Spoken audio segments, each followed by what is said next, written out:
Көп қайнатылса да езілмей, жыртылмай шығатын, сынбайтын осындай бір тегіс қамырлардың илеп жаюының қыр-сырын көрсететін боламын. Ал сіздер каналға тіркеліп қойды ұмытпаңыздар. Осылай картада тұр жаятын боласыздар.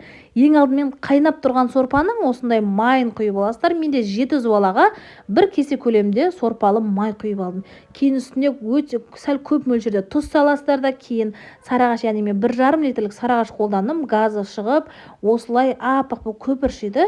Кейін үстіне менде 7 зуалаға 5 дана жұмыртқаны салдым да, қолмен жақсылап су, тұз, жұмыртқа барлығы біркелкі араласқанша қолмен жақсылап араластырып жібересіздер. Міндетті түрде жақсылап араластыруыңыз шарт, қыздар. Сосын барып сіздер өздеріңіздің кез келген высший сорт ұндарыңызбен қолданып, осылай қамырды илейтін боласыздар.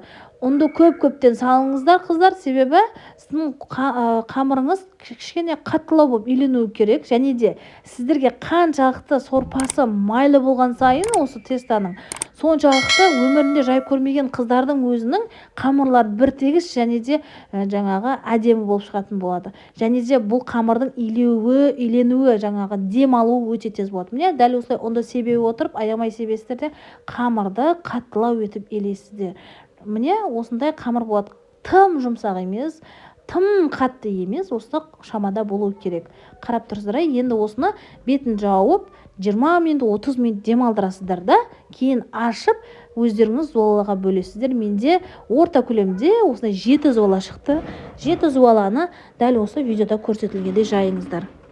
Видеоның осы жеріне дейін келсеңіз, каналға міндетті түрде жазылып кетіңіздер. Мен әрқайсыңызды каналда күтетін болатын. Дәл осылай қамырды зуалалап шығасыздар. Осыны кішкене 5 минутқа демалдыруды ұмытпаңыздар. Кейін қамырды екі шетін басып, ортасына қол тигізбей, оқтаумен жайып шығасыздар. Видеоның соңына дейін анықтап қарасаңыздар көрсетілген.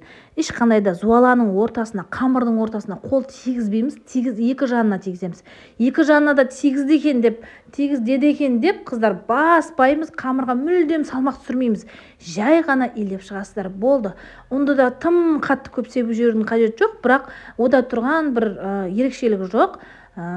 Дәл осылай жая беретін боласыздар. Мен 7 зуаланы өзім жаям. Біздер 7 зуаладан да көп жаямыз. Сондықтан да біз үйреніп қалғанбыз. Дәл осы тестамен міндетті түрде идеальный шығады менде.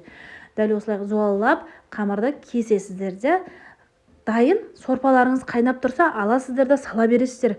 Дәл осы қамырды жайып қойып, кейін салсаңыздар да бір-біріне жабыспайтын. Көргендеріңізде қайнап тұрған сорпада салдық, енді осыны сүзіп аламыз. Яғни бір керсенге 6 зуала қамырды салдық. Сонда да езілген жоқ. Сіздер де байқап көріңіздер. Керемет шығады. Және де каналға жазылып қойыңыздар. Мен сіздерді каналда күтетін боламын.